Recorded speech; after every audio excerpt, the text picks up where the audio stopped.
Welcome to our online channel. बेटा मैं हूं नूरुसलाम और मैं स्वागत करता हूं आपका टारगेट डिफेंस एकेडमी के इस ऑनलाइन प्लेटफॉर्म पे। बेटा सुबह की डेली करंट अफेयर्स की सीरीज में हम आज बात करेंगे आज की टॉप 10 करंट अफेयर्स के बारे में, है ना। जीके के जो भी क्वेश्चंस आपके एग्जाम के लिए इंपॉर्टेंट है उसको भी मैं इस सीरीज में इन्वॉल्व कर चुका हूं। तो अब आप रेगुलर हमारे साथ बने रहिए कि एग्जाम ओरिएंटेड जो भी कंटेंट है वो सब आपको यहाँ पे मिलेगा। आगे बढ़ने से पहले मैं बार बार यही बोलता हूँ कि टेलीग्राम चैनल को हमारे ज़रूर ज्वाइन करिए बेटा, क्योंकि वहाँ पर जो क्विज मिल रही है, जो चीज़ें मिल रही है, वो आपके लिए बहुत ही ज़्यादा यूजफुल है। क्योंकि जो भी चीज़ें आप यहाँ पे पढ़ते हैं उसकी प्रैक्टिस कैसे करनी है, तो प्रैक्टिस के लिए है टेलीग्राम चैनल। तो टारगेट डिफेंस एकेडमी के टेलीग्राम चैनल को बेटा ज़रूर ज्वाइन करो। वहाँ पर आपको रेगुलर सारी चीज़ें एग्जाम से रिलेटेड हर एक जानकारी वहाँ पर मिलेगी, है ना। तो चलिए आज की टॉप करंट अफेयर्स की शुरुआत करते हैं, लेकिन आगे बढ़ने से पहले एक छोटा सा अनाउंसमेंट कि भैया हमारा नया बैच शुरू हो रहा है, ऑफलाइन और ऑनलाइन दोनों। कब से शुरू हो रहा है? 15 तारीख तक से। अगर आपने बैच अभी नहीं ज्वाइन किया है और ज्वाइन करने के मन में है तो आप इस दिए हुए नंबर पर कांटेक्ट कर सकते हैं, ठीक है। जितनी भी आपकी क्वायरीज हैं वो इस नंबर पे आपकी कंप्लीट हो जाएगी। ओके, चलिए शुरू करते हैं आज के करंट अफेयर्स को, है ना। What is the theme of world health day, है ना। बेटा यहाँ पर बहुत इंपॉर्टेंट क्वेश्चन है ना। World health day, world health day बेटा हम कब मनाते हैं? हम हर साल 7 अप्रैल को क्या मनाते हैं बेटा? वर्ल्ड हेल्थ डे, है ना। World health day, world health day, ठीक है। हम 7 अप्रैल को बेटा सेलिब्रेट करते हैं। 7 अप्रैल 1948 को WHO फॉर्म हुआ था। कौन फॉर्म हुआ था? WHO, World Health Organization. और उसी वजह से हम इस डे को सेलिब्रेट करते हैं और हर साल इसकी कोई ना कोई थीम होती है। इस साल की इसकी थीम क्या है ये पूछा जा रहा है। ऑप्शंस में आपके पास 4 ऑप्शन है ना। आपको जो आंसर सही लग रहा है मेरे साथ आंसर देते जाइए और फिर अपने आंसर चेक करते जाइए, ताकि आपको भी पता चले कि आपको कितना आता है और नहीं आता है तो आप कितना यहाँ से सीख रहे हैं, ठीक है। तो देखा बेटा यहाँ की अगर हम बात करें वर्ल्ड हेल्थ डे, तो इस बार की जो थीम है अवर प्लान अवर हेल्थ, ये बिल्कुल गलत है, पुरानी थीम है। हेल्थ फॉर ऑल, ये भी पुरानी थीम है। माई हेल्थ माई राइट, ये भी पुरानी थीम है। तो बेटा इस बार की थीम क्या है? Health beginning hopeful future, healthy beginning and hopeful future, ठीक है। वर्ल्ड हेल्थ डे का एक बहुत ही इंपॉर्टेंट सिग्निफिकेंस है, इसे ध्यान रखिएगा। और हर साल हम वर्ल्ड हेल्थ डे कब मनाते हैं बेटा? 7 अप्रैल, ठीक। चलो आगे बढ़ते हैं। क्वेश्चन नंबर 2, ठीक है। Who won the gold medal in ISSF world cup? भैया शूटिंग का वर्ल्ड कप है और भारत की तरफ से इसमें गोल्ड मेडल किसने जीता अभी फिलहाल में? तो भैया ये इनका फोटो लगा हुआ है और इनका नाम क्या है ये पूछा जाएगा। रुद्राक्ष, Bala Saheb Patil, Arjun बबूता, Abhinav Bindra, none of the. बेटा ये सब शूटर है। अभिनव बिंद्रा का नाम तो आप ऑलरेडी पहले से जानते हैं, लेकिन इस बार जो ये वर्ल्ड कप हुआ इसमें गोल्ड किसने जीता अब ये चल रहा है। ये वर्ल्ड कप कहाँ चल रहा है? ब्यूनस आयर्स में, है ना। ब्यूनस आयर्स बेटा अर्जेंटीना का कैपिटल है और वहां पर ये शूटिंग वर्ल्ड कप चल रहा है। और इसमें आपका गोल्ड मेडल जीता है किसने? रुद्राक्ष बाला साहब पाटिल ने। इसे याद रखिएगा, इंपॉर्टेंट है, ठीक है, पेपर में आ सकता है, ठीक है। क्योंकि दो तरह से यहाँ क्वेश्चन बन सकता है, किसने जीता या फिर पूछेगा रुद्रांश बाला साहब पाटिल। थोड़ी सी स्पेलिंग रुद्राक्ष में ऐसा लगा कि डबल के है, तो इसे ध्यान रखिएगा। Rudraksh Bala Saheb Patil is related to which sport? घुमा के क्वेश्चन भी बन सकता है, तो इसे ध्यान रखिएगा। सिंपल सा आंसर है शूटिंग, ठीक है। चलो यहां से आगे बढ़ते हैं। तो विच स्टेट स्टार्ट योगा महोत्सव?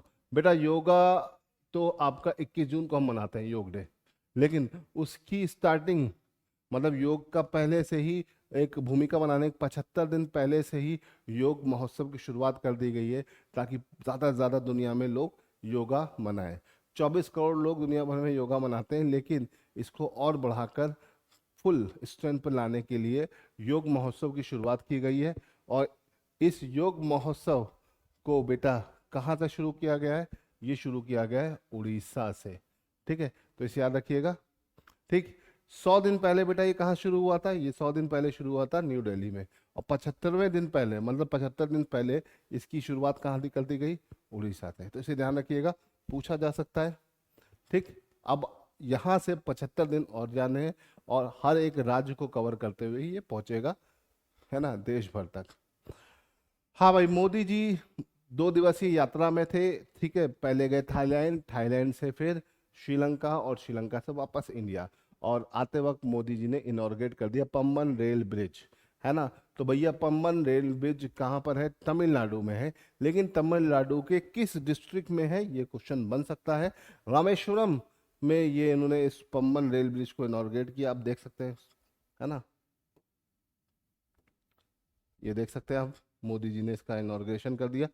ठीक है, वर्टिकल ब्रिज है ये, इंडिया का पहला, है ना। और ये तमिलनाडु के किस डिस्ट्रिक्ट में है? तो ऑप्शन है पद्दुकोट्टई, रामनाथपुरम, इरोड, तंजावुर। तो बेटा इसका सही जवाब है रामनाथपुरम। रामेश्वरम जो है रामनाथपुरम डिस्ट्रिक्ट का हिस्सा है, इसे याद रखिएगा। ठीक है, चलिए, ये तो बात हो गई किसकी? मोदी जी ने क्या इनॉर्गेट किया? Pamban rail bridge. ठीक है, अब आते हैं भैया, बहुत अच्छा इंपॉर्टेंट क्वेश्चन है, which state Chapata chilli got GI tag, है ना। तो भैया टमाटो चिली या चपाटा चिली किस राज्य की है जिसे जीआई टैग मिला? जीआई मतलब ज्योग्राफिकल इंडिकेशन, है ना, इंडिकेशन, है ना, ज्योग्राफिकल इंडिकेशन की बेटा अगर हम बात करते हैं, जीआई टैग इसी के लिए दिया जाता है ना। कोई भी जगह किसी स्थान विशेष के से प्रचलित होती है तो उसको हम जीआई टैग देते हैं। तो ये जो आपका टोमेटो चिली है बेटा, ये किस राज्य से है? तेलंगाना, है ना। तेलंगाना राज्य की ये चिली है ना। ये बहुत ही अच्छी, एकदम टमाटर के जैसी दिखने वाली चिली होती है, तो इसे याद रखिएगा। अगर हम बेटा यहाँ पे बात करते हैं तो जीआई टैग बहुत सारे एरियाज में दिया जा चुका है। अभी रिसेंटली कनादियप्पा, है ना, कनादियप्पा एक आर्ट फॉर्म है, कहाँ की बेटा? केरला की कनादियप्पा, है ना। ये केरला की एक आर्ट फॉर्म है जो कि काफी फेमस है, तो उसको भी जीआई टैग दिया गया है। तो ये पूछा जा सकता है, इन सब चीजों को थोड़ा सा ध्यान रखिएगा। ठीक है, कनादियप्पा की अगर बात करें,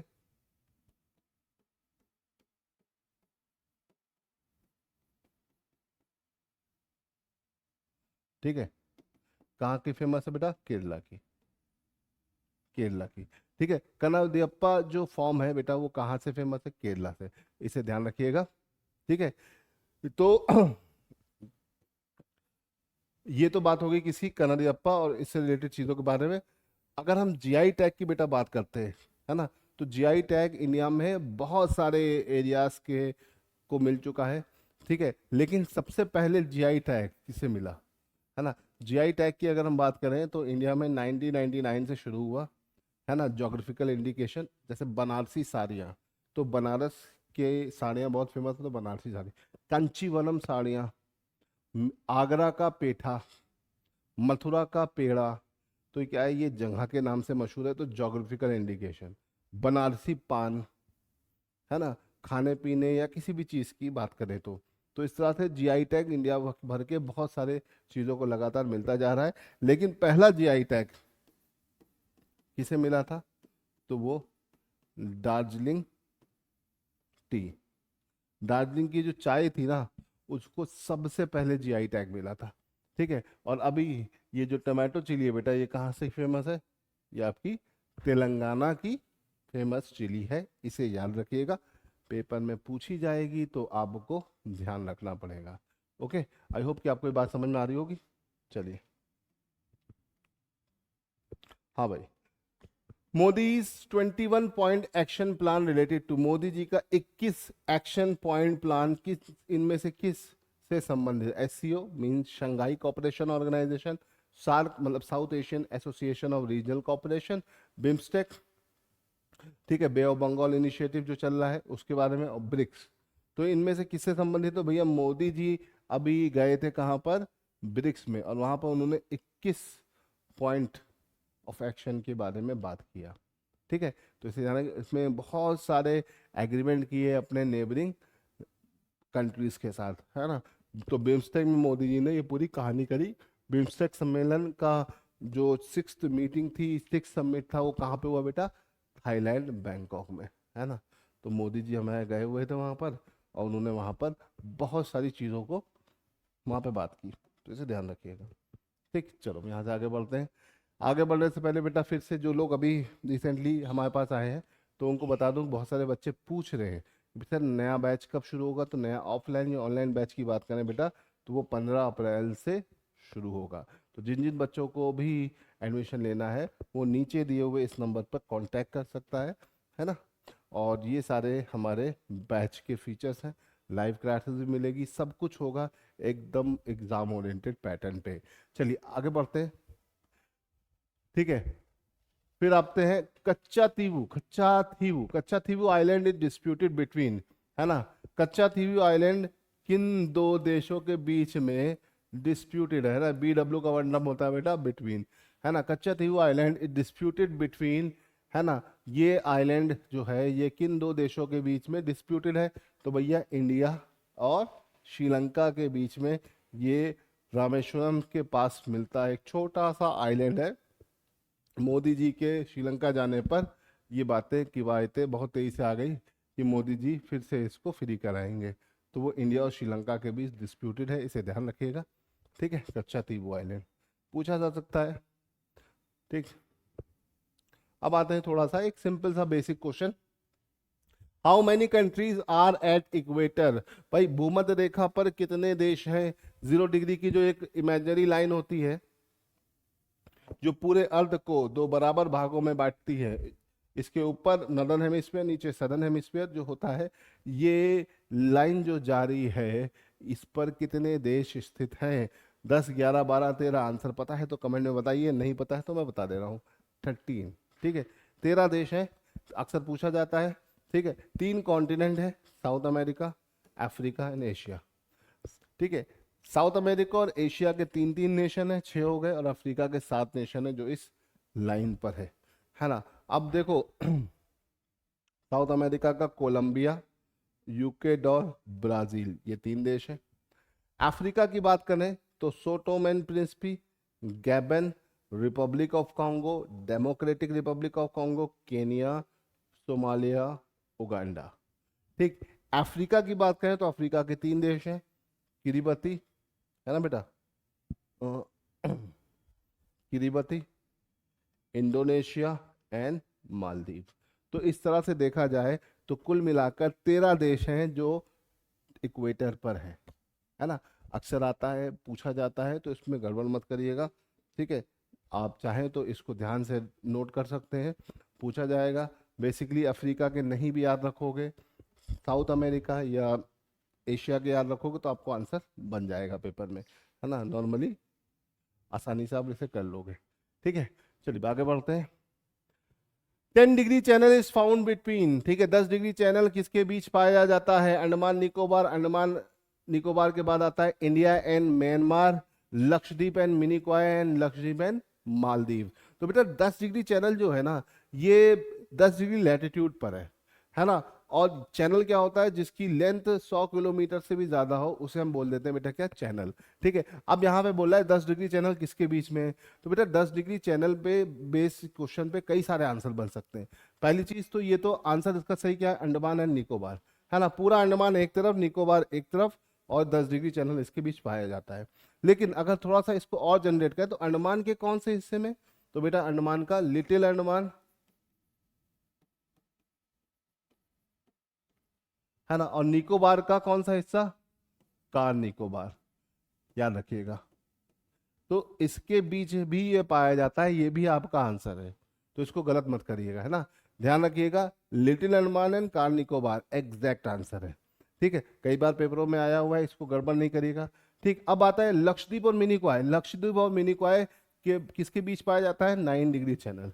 अक्सर पेपर में पूछा जाता है 9 डिग्री चैनल किसके बीच है? तो लक्षद्वीप एंड मिनिकॉय के बीच में है। अब आता है 8 डिग्री चैनल। बेटा 8 डिग्री चैनल किसके बीच है? 8 डिग्री चैनल है आपका लक्षद्वीप एंड मालदीव के बीच में, ठीक है। तो 8, 9 और 10 डिग्री चैनल अक्सर आपके पेपर में आता है, इसे भूलिएगा नहीं।